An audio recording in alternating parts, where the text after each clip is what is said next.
Goedemorgen allemaal. Wat ontzettend leuk dat jullie hier zijn. Op deze toch wel hele bijzondere manier dat we de Voor de Jeugddag doen dit jaar. Maar gelukkig ook in deze vorm en op deze manier kunnen we ook nog aandacht besteden aan wat internationale voorbeelden. En daarvoor gaan we zo meteen een verbinding maken met Schotland. Lang zwemmen. Voordat we dat gaan doen, toch misschien even wat praktische dingen. Jullie zijn, als het goed is, nu allemaal ingelogd en zien jullie inmiddels ook de chat verschijnen. We gaan zo meteen naar een verhaal luisteren en tijdens het verhaal kunnen jullie al jullie vragen stellen. Het wordt zo meteen een Engelse sessie. Ik ga zo meteen ook over op het Engels. Maar jullie kunnen de vragen gewoon in het Nederlands stellen en wij zullen zorgen dat ze vertaald worden en goed terechtkomen. So for now, I'm going to change to English because I would like to welcome Mr. Ian McRitchie from Scotland. He is an entrepreneur and philanthropist and the founder of MCR Pathways. And Pathways, he's going to tell us all about it, is a mentoring program for disadvantaged young people in secondary education. So now, much further ado, I would like to give the floor to Mr. Ian McRitchie. Welcome, Ian. So lovely you could be with us this morning, even though you're an hour behind with us.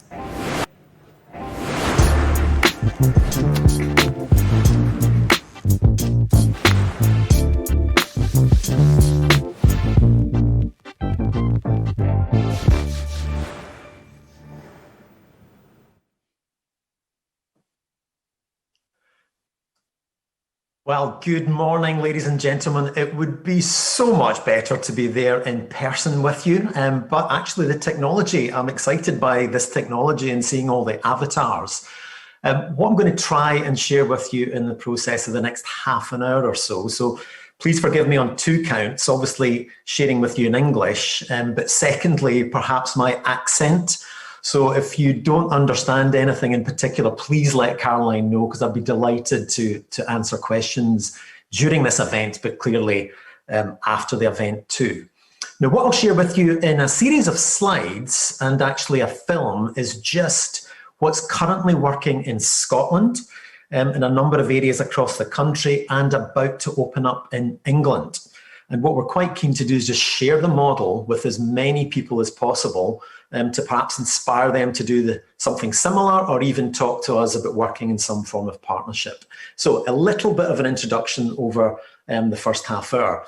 But if I tell you what it is, just to give you a sense and a flavour, and why did I start this up? Because a tiny bit of my background, not that it's really interesting, but tiny bit, is I was business.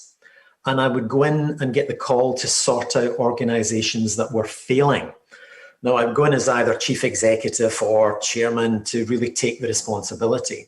And I'd done a number of those. And I also was then working in foundation, if I guess recycling a little bit of the gains. But it was a call that I got back in early 2000 from an organisation that had invested in 3 different care businesses, as they called it. I don't think it should be a business, but that's a separate point. And it was 90 residential children's homes, 5 schools, and a foster agency. And it was really that experience that's driven me to do this and to continue to do it. And what I can share with you today is I am by no means an expert, but what I can share with you is what doesn't work, because I and we, as a very committed team now, have tried multiple things. Because that first experience in the care home setting, and those are young people clearly being taken care of by social work in some way, is that we sorted out the organisation, and it was losing a lot of money. It's some really bad quality. So we sorted that out over 4 or 5 years, but it made 0 difference to the young people. Their outcomes were as poor, despite the fact that the adults would say that was a great job, Ian, well done for getting the organisation better quality. So that's what drove me. This is a contradiction. And this is just UK, so I'm again no means expert in the Dutch system, but UK system, care system, fails young people, not because it wants to, just because it does. So that drove me to try and find a better way. And the single thing that MCR Pathways does is focus on education outcomes, because that's the single thing I found over time. If the young people could be inspired and motivated and build their confidence and belief such that they then could engage in education to get a better outcome, that then drove lots more job choices. And clearly that means better life chances. And that's really all this is. So that idea was then taken to the system, so-called, and I have to say I got rejected quite a lot, but eventually started it in one school in Glasgow, and that was the city of my birth, if you like. I actually live, believe it or not, just outside London, although working full-time in Scotland at the moment. And it was one school, 5 years, where we really tried and tested it. So that's a bit of background. What I'll move on to is just the headline of what this really is. And then after this slide, I've got a short film of other people's opinions as to what this is. And then I'll come back to you and give you some more of the mechanics of how it works. But fundamentally, this is about relationships. This is about supporting young people to make sure that they are in control, that they drive forward the agendas, and they're not ever defined by their circumstances, but always by their talent and their potential.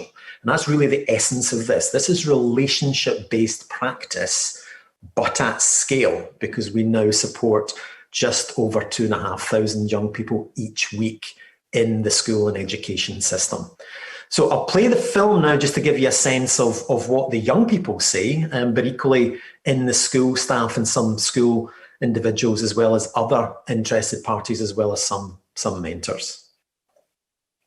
If we could play the film, please, that would be.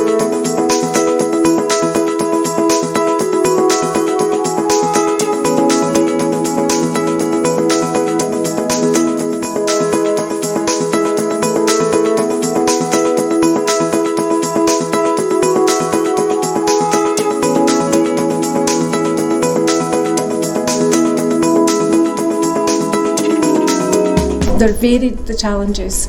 Some young people are quite isolated, some of them have mental health difficulties, some of them are young carers. You know, it's for every individual it's quite different, but you did get them matched, and it's been one of the most successful pieces of work that I've ever seen in my career here. And I'll not go through a whole range of statistics here, but maybe just one that would highlight things. If we're looking at the number of care experienced young people across Scotland that are achieving 5+ exams at level 4 and above, the number just now is quite low. You know, it's sitting around 54%.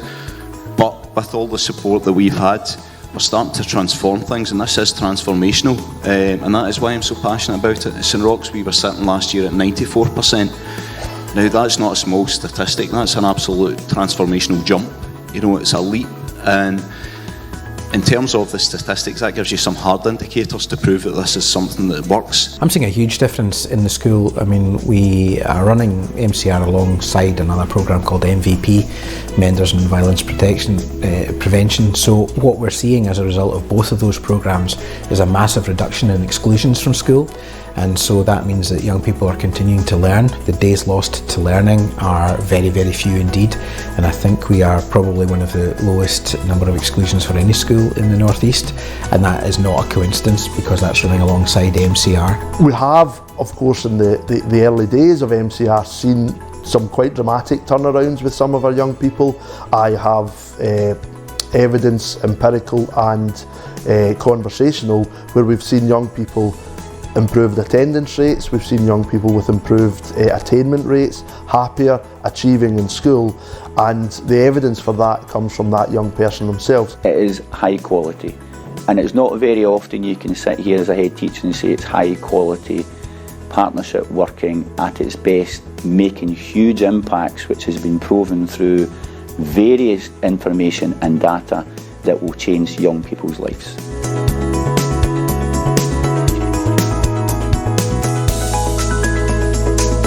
It's been significant, the impact that we've seen. Pupils attending better, behaving better, attaining better qualifications, staying on at school longer. The biggest difference in me is my behaviour, and also like my confidence a bit. Like, I wouldn't be able to sit here and talk to you now if you had asked me like second year. there would be no way I would have done it. But they were like, no, see you later.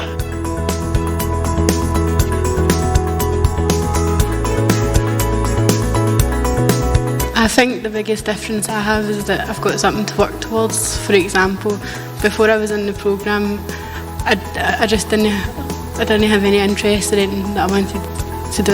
And then when I joined the programme and I got my mentor and I got involved with Danielle, they started encouraging me. She comes in every week for me and she'll remember what I said till last week, and she's just always there for me, and that's just a big part of it.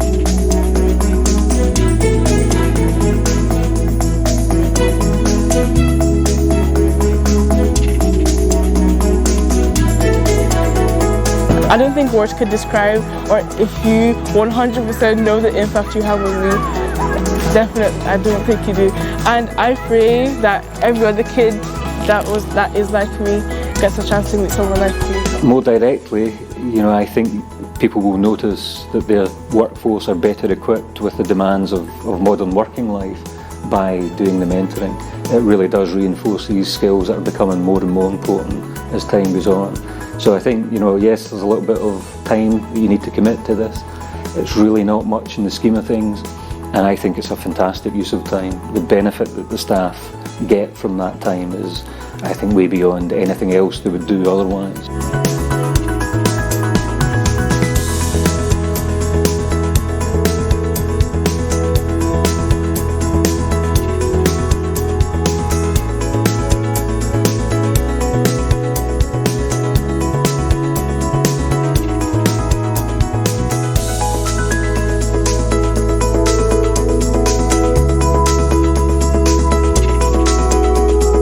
There's so many young, extraordinary kids out there on this programme that need your help. And the reason why that we want people like you is to give them a sense of ordinary back in their lives. They need someone like you to show them that it's going to be okay. They can get back on a normal path. Being part of the MCR Pathways programme has been an amazing thing. It's a sense of family. I don't feel alone anymore. I feel like no matter what I go through, someone's there for me.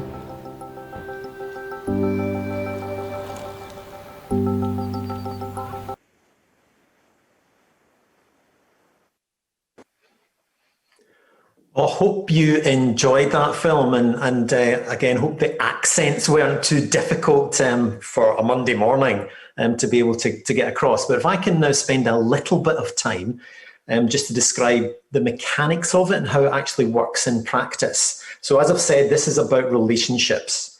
And it's first of all starts with a member of staff that we have in every school. So if you think about almost the equivalent of a youth worker, and this is a full-time member in each school, and they really do three things.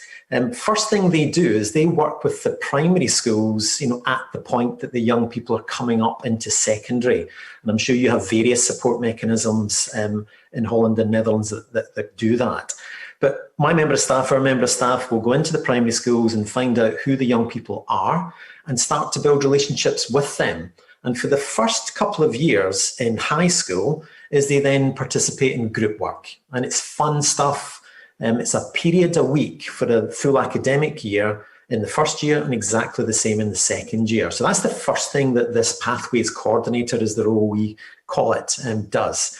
The second thing then is they get matched with an external volunteer mentor who meets in school, and that happens in the third year. A particular age, again, we've tried lots of this at different ages, different times, and this is the absolute optimum for what we see in the UK at the moment. And that mentor is a relationship. It's not a particular skill. The simple thing we ask of the mentors is that they actually listen and they build a relationship, and they're there for one purpose only, and it's to help that young person to find, grow, and use their talent. And that's the focus of this. It doesn't sit around anything else. It's just an absolute focus about what could they be, what might they be, what support do they need in that process. Then the third thing kicks in, and that's what we call talent tasters. So you can imagine it from the young person's point of view. They've come up from primary, they've got a dedicated member of staff whose first name terms, they're in a group, and again, they volunteered to participate in this. It's not forced on anybody. but they're in a group, they're building attachment to the school, they're building friendships, they're building trust. They then get a single adult who's there in school, again, it's all in a comfortable environment, who's really trying to help them build that confidence and think about what they might be able to do. They then have an idea, potentially have a goal in mind, and the talent tasters then kick in, because what we want is the young people to go and experience it. If they want to become a policewoman, or if they want to become a chef, or if they want to become a doctor, whatever it is, we don't judge. We just want them to go and experience it to see what is it like, what is it like? Because once that spark arises, once that spark in the young person comes through, that actually my circumstances don't need to hold me back, I've got support and mechanisms that can move me forward, that spark is what we really, really want, because that then the young person gets confidence. Attainment then becomes relevant. Attending school then becomes relevant. And what you heard in the film begins to make sense. It is a transformation, and this really is transformational. If I then go on, and if I can move the slides on again. Yep. There's effectively 5 phases to the relationship building. If I could just give you a sense, and this is maybe thinking about practically, I know there's some mentoring organizations in the audience, and this I'm sure will ring true to you about what we mean by the relationship. And really, this is just another graphic that you can refer to that puts it in context, is the first 2 stages are everything. This is something I used to train staff in terms of the resources that we have sitting behind this. Because without the relationships, nothing happens. Without the relationships, this will not succeed. The relationships are really important, and it does follow the get to know you, then building it. And sometimes that can take, believe it or not, 6 months, 9 months. We've had situations even a year. And I can say that with my own mentee, it probably took about a year before we got to the point of trust, or got to the point that really she knew I had no agenda other than what could you do, what could you be, and I'm just there to listen and support. But once that relationship is built, it's then, as I've said, about goals and experience, and how do we connect that back into the education system? And really straightforward, when the young person says, I want to do this, our response is, this is then how you will achieve that. You need to get X in your attainment and your qualifications, and we can help you in that process. And then there's a 5th phase there, which is obviously on leaving school, is another transition that needs to be supported. And as shared in, and I won't spend a huge amount of time on this because this is the Scottish system, but it does give you a flavour. This is independently verified data. So this is independent research that really sets out the impact of the young people. It's not what we do. We've just encouraged, supported them. And there's 3 measures, because these measures are really, really hard to achieve. And we're very proud of these measures. The first one is, in Scotland, as you may be aware, young people can leave at age 16. Now, if they leave at 16 out of the school system, then they will not leave statistically with anything like the qualifications that they need to be able to progress, actually, in fact, in life. And I know that will be different in the Dutch system. And that retention in red, when we first started, because the experience of school wasn't good for our care experienced young people, and I should say there's 2 groups here. There's those that have a social worker, but there's also those that are on the edges of it. And again, that was expressed in the film of young carers who have got extra responsibility, or really disadvantaged young people. The way we think about it is anything that is disruptive at home, and it can be poverty related, it can be any other. If there's a disruption at home, it simply affects that ability of the young person to engage in school. I would be exactly the same. I'm sure you would be. When we have issues going on, it affects our ability to concentrate. So that's really what we're addressing in terms of anyone that has disruption at home. But you can see the movement. We've gone from 22% to an average, and this is over 3 years, an average of 3 years, we're retaining young people wanting to stay on at 77 or 70.7% rather. And the grey is the national average at the moment for Scotland. So you can see some significant impacts that mean the young people are staying in education, they're getting the qualification, and most importantly for us is the blue one, which is what do they do after school? And that's progressing to university, college, or employment. That's our standard. There's other things that people add to it, but that's the purity of our standard. And again, that's the young people that are actually doing this. One thing I probably completely underestimated if I just move to how this programme is becoming very sustainable, and local authorities, schools and Scotland are making a commitment that this is permanent. I started it, have a fantastic team driving it, but the most important thing for us that we want this to be permanent. We want this to be guaranteed almost way beyond my lifetime, because it's really simple at its heart. And the one thing I did underestimate that gives me the confidence that it can be permanent is that mentors themselves, as much as the young person is getting a profound impact in what they do and what they think and what they believe, mentors are actually getting impact. I completely underestimated this through the process, but that led us to do some research on what mentors are getting out of the experience. And as much as we say there's life-changing for the mentee, it can equally be life-changing for the mentor. But what it does need, and again, mentoring organisations, you'll understand this, what it does need is it absolutely needs a support system to behind. So what we have in MCR Pathways is we have that dedicated member of staff in the school who's also supporting the mentor. There's a comprehensive training programme. There's equally a mentor hub that has a resource centre underpinning it, and lots of events. So again, retaining mentors and keeping them confident is really important. But what we did and what we found is that the mentors were getting a lot of skills. And if you can go back to the film when Scott talked about the skills, and he is the chief executive of that organisation, the skills that were actually being built up in each of the mentors, we eventually got a university to research that. So University of Strathclyde Business School looked at the skills that mentors were getting with our version of mentoring and overlaid that with leadership development, and actually found that there was an 80% overlay between what they were teaching in terms of leadership and what the mentors were getting in terms of MCR programme. And that broke into 3 particular areas. And it's now the areas in which we train everyone to, first of all, you must start with active listening and communication skills. And if you could maybe imagine that in your own setting.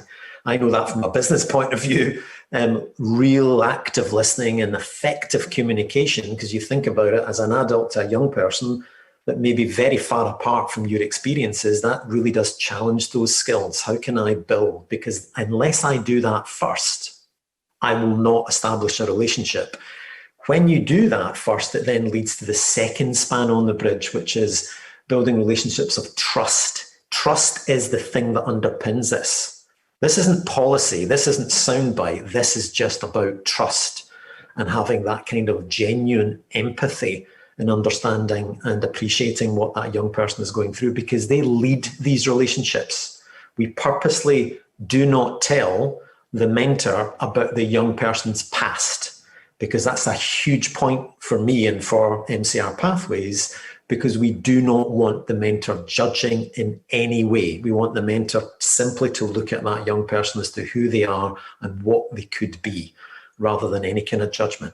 So once you get through these 2 stages, then it's absolutely about coaching, and coaching with positive values, as we say.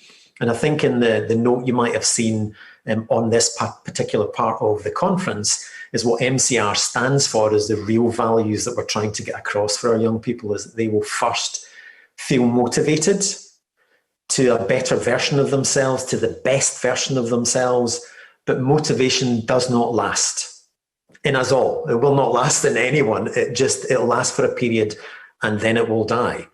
What needs to kick in then is commitment. So commitment to that best version of yourself, because that gets you through the times that you're not motivated or you lose motivation. And then for our young people, the last part is R for resilience, because it's going to go wrong. That's the issue with this. Even underpinning all those numbers and stories are still challenges that the young people face that we need to support them in. So I'm sure you'll be pleased to know my last slide, before I change a little bit of a story, but my last slide is what we have with the MCR model is we have young people at the centre. You know, as said in the very end of the film, is young people have designed this program. I might have had the idea and the drive to do something about it and the ability, because I'm now able to volunteer for 5 years to help make this happen. But I failed to come up with ideas that were sustainable, that worked at scale. The young people did. This is about them absolutely at the centre. And through the school system, engaging, participating, chaining, and then progressing because they choose to. But the fantastic thing about this model is it also, as we've shared, impacts the mentor in terms of their own skills, their personal development. And we even have organisations that are committing percentages of their staff, believe it or not. Even a council area, Glasgow City Council, who have 28,000 employees, have committed 10% of their staff to become MCR mentors as part of their working week. And that's just on the basis of the impact, clearly on the young person, but what that does to the culture of the organisation as well. So the organisations are feeling that impact, not just social responsibility, but actually staff development, productivity, all the kind of things that from a business point of view, you really want to see happening. But equally the schools. As you heard from some of the school staff, you know, we are helping schools unlock a little bit more time, give them time to focus on the education side as we help the individuals, because this is one-on-one. And then the last part really is the one we think will happen long-term in Scotland and hopefully England and other areas, is that we begin to see community benefits. And if I share just one story of one of our first young people to give his journey, is Liam entered secondary school 4 years behind in his education. And sadly, that is a norm. There's been calculations done on literacy and numeracy in Scotland and England at the moment that young people that have been through the care system or had instability at home are between 2 and 4 years behind in their literacy and numeracy. And you can imagine they're playing catch up all the time, and that really undermines their confidence. So Liam, one of our first young people, 4 years behind. If I take you through his journey of secondary, he got a spark of what he could do with his mentor. He got through eventually to university, got a degree, is now back as a professional in his own right. In fact, he's bought his house and got married. It's an incredible story, actually, age 25. And effectively, he's back as an MCR mentor and passing that on to the next generation. And we have many, many, many of those stories of inspiration. So hopefully giving you a little bit of a flavour of the MCR Pathways model, and hopefully a little bit of a spark of an inspiration or an idea or something that you can take forward. So I think, Caroline's, we've left some time if there's any particular questions, or you can all make yourselves a coffee to keep this Monday morning momentum going. So thank you.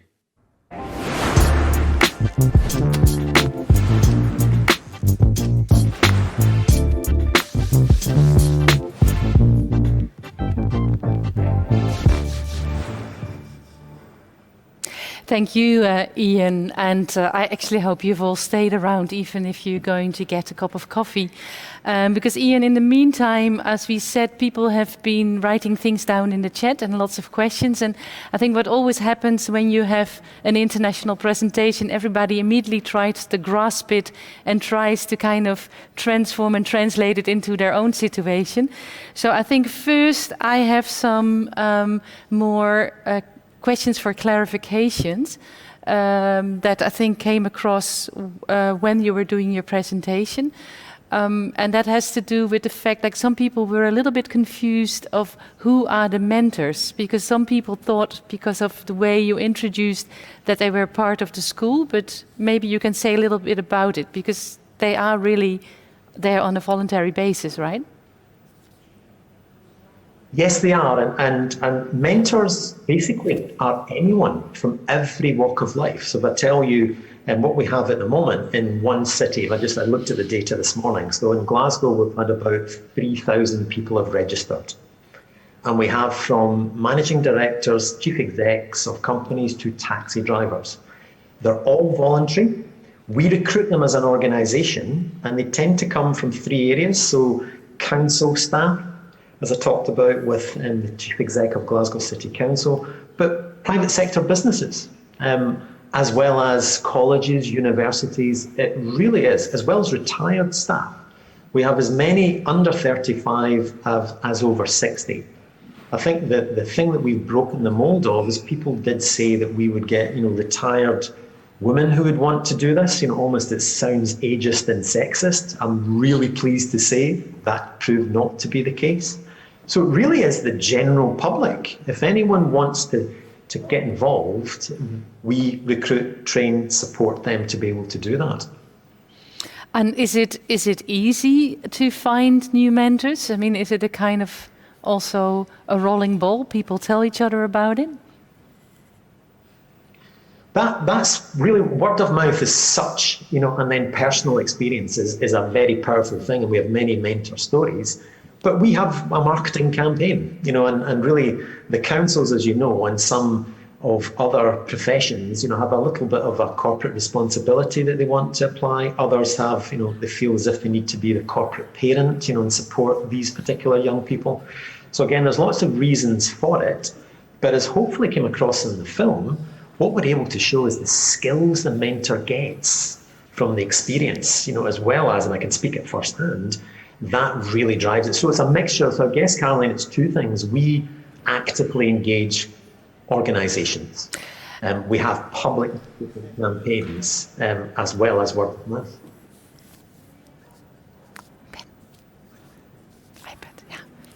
But from your presentation, we also saw that you have quite an intensive program in supporting the mentors, isn't it? I mean, maybe you can repeat it a little bit. I mean, you talked about it, but there were some questions about it in the chat.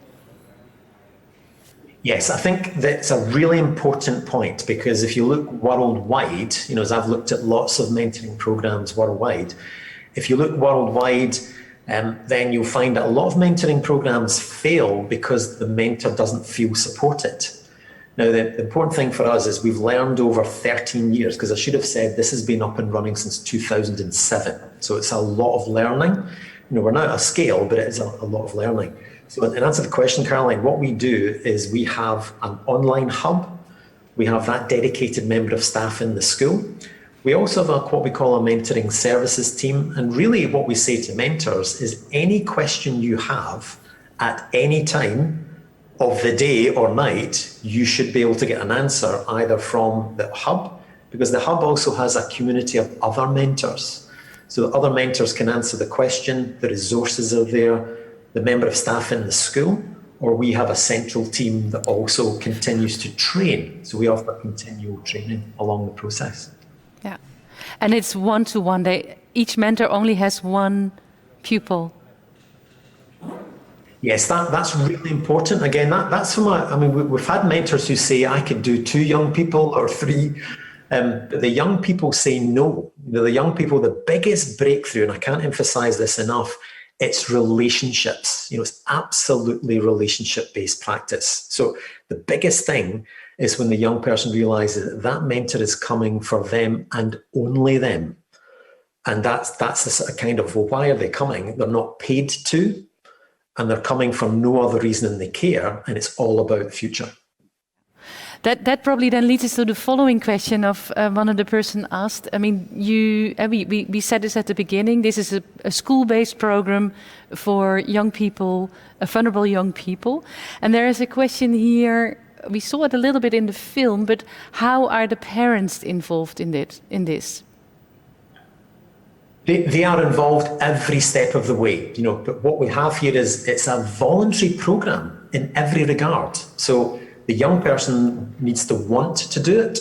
We absolutely engage the parents because we need their consent. So we need their consent and ongoing support. So it's either a parent or a carer is part of that process. So again, we've tried to strike a balance here of just, it's in the education system, but everybody chooses to get involved or not. And parents are a real part of that. So, and mentors and parents occasionally will communicate. But again, I can't emphasize this enough. This is really about helping that young person get a better education outcome. And the parental support we get is fantastic because every parent wants that for their young person. Yeah. Because I think it's what is interesting and striking about it. We talked a little bit before you met today and did the presentation today, and we spoke about the fact that you said you really introduced this program because of seeing young people who were vulnerable or had care experience were not achieving so well at school. So you started this program, but you also mentioned something then, which I found very interesting. The fact that you said, we have tried this at primary school, we have tried this at secondary school, but there seemed to be a best age in which to introduce this to the young persons. Can you elaborate a little bit about it? I know you mentioned it very briefly in your presentation, but the best age to introduce this. Yeah. Every age matters. So, organizations that support young people, from 0 to 11, 12, and then from 12 to 18, 25, every age matters. There's no question of that. Where we sit, we tried primary schools and tried younger people. But if you think about it of young people that are 13, 14, that's an age that they begin to become more self-aware. It's an age when they begin to think about their future. And that for us is the time that matters, because again, in the English and Scottish education systems, lots of subject choices are made then. And actually, when I broke it all down, that was the time that a lot of futures were determined in subject choices and what they got out of school. But it is most importantly, the bigger point is that's the time that the young person becomes much more self-aware, classic adolescence. And equally, you could argue unstable. It becomes quite an emotional journey for the young people. So the maximum time, because what we should say in terms of mentors is we ask our mentors to do a minimum of a year, ideally 2. So it's looking at what is the maximum impact for the best amount of time that we can ask of a mentor. So it really, from a process of elimination, Caroline, we tried it at many different times and ages. That is what drove the biggest impact on attainment and the qualifications and the confidence of the young person. Yeah, so if I understood well, you're now doing the program in secondary schools and not in primary schools. Yes. Yeah. There is a question, and maybe the question can be raised about the relationship between the mentors and the students' teachers. Is there one? Is it important? Yes, it is, because if I tell you what we have with that full-time member of staff in the school called the Pathways Coordinator, again, to tell you when we didn't have that member of staff in the school, it didn't work. Because the mentor's voluntary, and the mentor, sometimes has a lot on themselves, their own jobs, their own careers. And again, that time and linking with the school, we found didn't work. As soon as we put in the full-time member of staff, it really worked. So we have what we call a progression and impact review, which just means at certain times during the year, our Pathways Coordinator will talk to all the subject teachers and the teachers, the links, just to make sure everything's on track.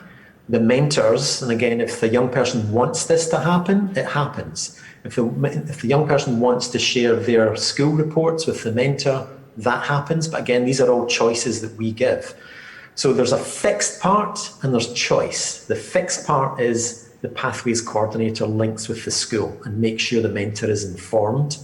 The choice is really the young person as to how much is shared. Mm-hmm.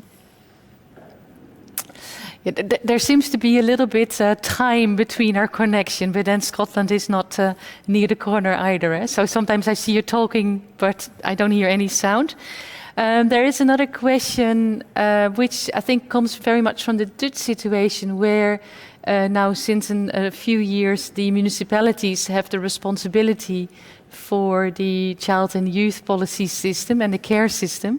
So there is a question about the role of municipalities in this program. Maybe you can answer it a bit wider. Do you have contacts with the more formal care system on this pathway program? Yeah, yes, we do. And initially we started off just in the schools. But then, of course, that then involved the municipalities or the councils, as we call them in the UK. So I think what we now have, Caroline, is basically contact with all those parties, because I think we're all following a similar thing in Holland and the UK to, having a centralised policy doesn't work. Decentralised sometimes can get lost in too much detail. So again, it's trying to work out what's best. I'm sure we all have this challenge from a systems point of view, but what we do as MCR Pathways is we connect up them all. So we have links with municipalities, the schools, the organisations, because what we've found through practice is we need to. This does not form, however, I would caution and say this does not form part of the social work profession, and it's not a professional approach as such. This sits as a relationship in the school context. So we keep these parties informed, and they need to agree to it. But this is really about the young person being at the centre to begin with and keeping that as true as possible. Yeah. Thank you very much. Unfortunately, we're getting rather to the end of our session, but there's still a few questions left. And maybe you can answer them as a sort last question in terms of, and the message you would like to give to us for today and of course for our work here. What challenges have you come across? And especially, what do you think your project contributes to, especially? And before that, I would like to say also that in the chat, lots of people gave you compliments, and thank you very much for the presentation. But maybe round off this session with your lessons learned and what you would like to give to us in regards to this. I think the best thing I can say is, I really am world-class at failure and know exactly what doesn't work because we've tried everything. So my encouragement, I guess, is if you could carry and take away from the session that word MCR, because I think it really works. It's motivation. If you can, so this is what I try and share with the team, with the mentors, with the young people, is the motivation to make the difference. But then the commitment to see it through, sometimes in policy, sometimes in practice, we're all motivated with a new initiative, but then we get bored and we move on. Young people need, and I use my mentee as an example, she needed a year of my time before she trusted me.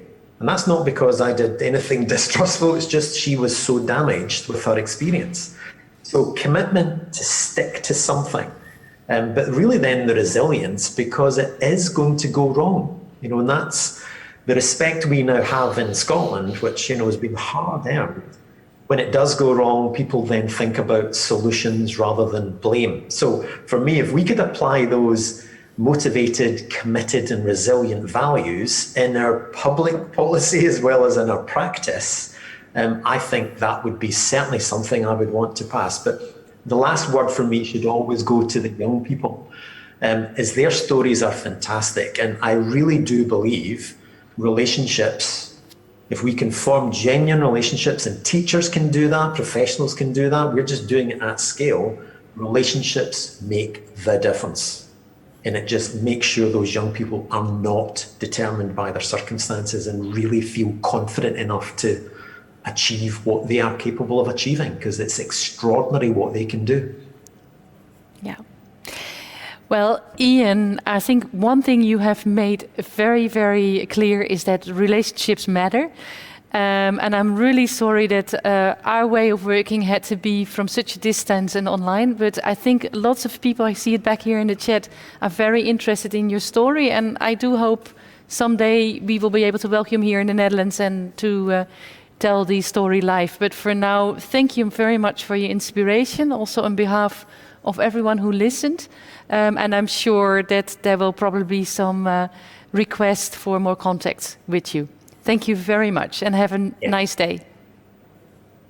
Thank you. And thank you all for listening.